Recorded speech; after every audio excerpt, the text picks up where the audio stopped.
Hello! Welcome to our third episode of Quickfire with Chef Doc Ras. And today, we are going to make yung pinaka-trending na Dubai Chewy Cookies. So, yung mga kailangan nating mga ingredients for our Dubai Chewy Cookies ay ang kanafi, ang pistachio cream, marshmallow, Cadbury chocolate na plain. Usually, pwede kayong maglagay actually ng kahit anong chocolate. Basta chocolate. Pwedeng Goya, pwedeng Milo, kahit anong gusto nyo. And then butter, and then cocoa powder, and then yung twist is yung pistachio nuts. Kasi yung nasa market ngayon, kasi wala silang nuts usually. Pero pwede kayong maglagay ng pistachio nuts para medyo a little bit crunchy. Aside from kanafi na crunchy na siya, meron pa rin kayong nuts na pistachio na crunchy. So, na yung first step natin is, maglalagay lang tayo, siguro mga 1 cup of pistachio cream dito sa kanafi natin.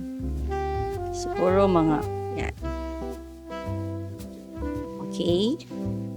So, tansyahin na lang natin siya para hindi naman sayang kasi mahal tong pistachio cream. Yan. Haluin natin siya. So, kulang pa siya. Pag ganyan pa, parang kulang pa siya, di ba? So, pwede pa tayong mag-additional ulit. Kasi this is 200 grams yung kanafi natin. So, siguro mga 2 cups of pistachio cream. Kasi parang 100 grams of kanafi is parang 1 cup of the cream. So, usually, yung iba, kasi pwede naman siyang yung ginagawa, yung parang miswa. Pwede naman yun. As long as meron kayong pistachio cream. Okay, pag nahalo na natin siya ng mabuti, ngayon, lalagyan na natin itong pistachio nuts. Tapos, haluin uli natin siya. So, make sure na, konti lang yung mailalagay yung mga nuts para at least maro-roll natin siyang mabuti. So, pag nahalo na natin siyang mabuti, i-roll na natin siya.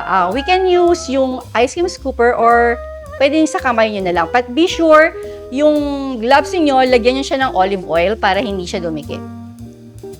Yan.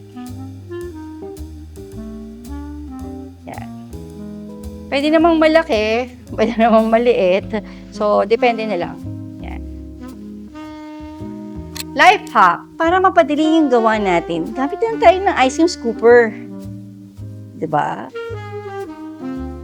Yan. O, diba? Ang ganda na. O, okay. So, yung mga nahuhulog, guys, pwede yung pulutin kasi wala pang 1 minute. Kasi ang mahal-mahal ng kanafi tsaka yung pistachio. So, pag natapos na natin siyang bilugin lahat, so, lalagay muna natin siya sa chiller for about 1 hour para mag-hold. So, yung next step natin is yung butter. I-melt natin siya sa pan. Kasi ito yung magko-coat sa kanya. 1 bar of butter, siguro isang malaking mallows.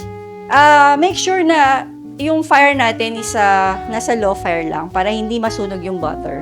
Okay, ang kaiba ng butter sa oil, hindi mag-hold yung mallows. So, butter usually yung ginagamit. Pag ganyan na, pwede na natin ilagay yung ating isang buong mallows.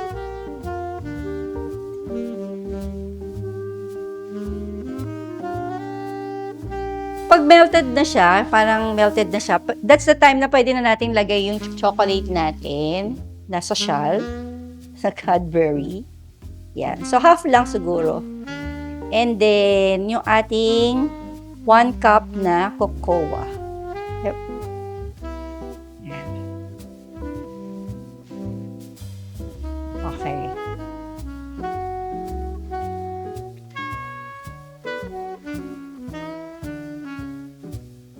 Since ang hirap itong haluin, nangawit na yung kilikili ko. So, guys, kailangan hindi siya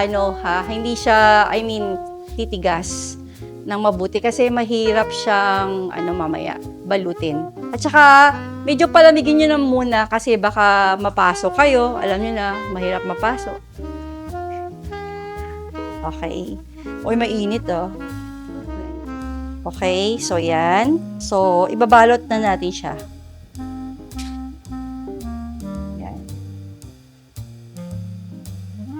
siya. Okay.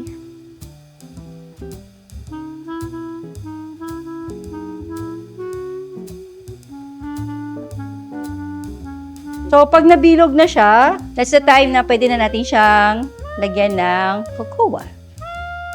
Yan. Yan. Wow! Yummy! Okay. So, yan na siya. Okay. Sarap! Okay. So, yan siya. Grabe. So, kailangan perfect siya na circle, guys. So, pag ganyan na siya, yan, ready to eat. Yan.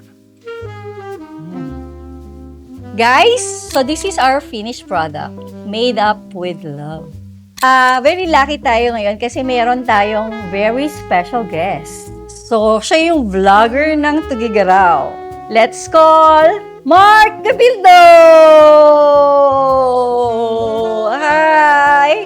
Oh, sis Mark, ikaw yung aming special guest. So, ikaw yung privilege na mag-taste niya. Thank you so much, Chef Doc. So, I'm so glad na dito ako ngayon. Para, alam mo yun, hindi kasi pwedeng matapos yung episode na to nang walang taste test. Tama. At saka, Doc, paggawa mo, Chef Doc Ras na yan eh. Sarap yan, ha? Sige, try natin. Doc. Okay, sige. Sige, sige. Doc, ito na ang kamay natin. Okay lang, Doc? Oo.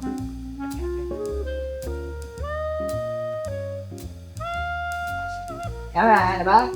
Sticky, chewy, cooking. Wow! Yan. Kita mo?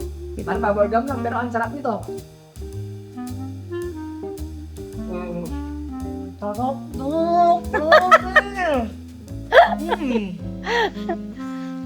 Dok, matanggap ko ng TikTok nito. Take out talaga? I-rate ko siya, okay lang. Okay lang. Oo.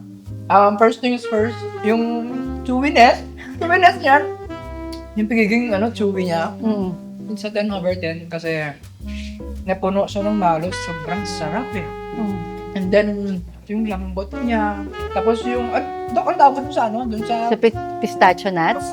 Tapos yung sa loob, parang crunchy yung tawag doon. Canapé. Hanapi! Yun talaga yung factor, Dok. Yun ang nagpasarap, kaya for me, overall niya, 10 over 10. Wow! Thank you! Dok, ang sarap. Wow! Thank you, Ma. Thanks, Dok. Guys, sana na-enjoy kayo sa paggawa namin ng Dubai Chewy Cookies. Till next episode, bye!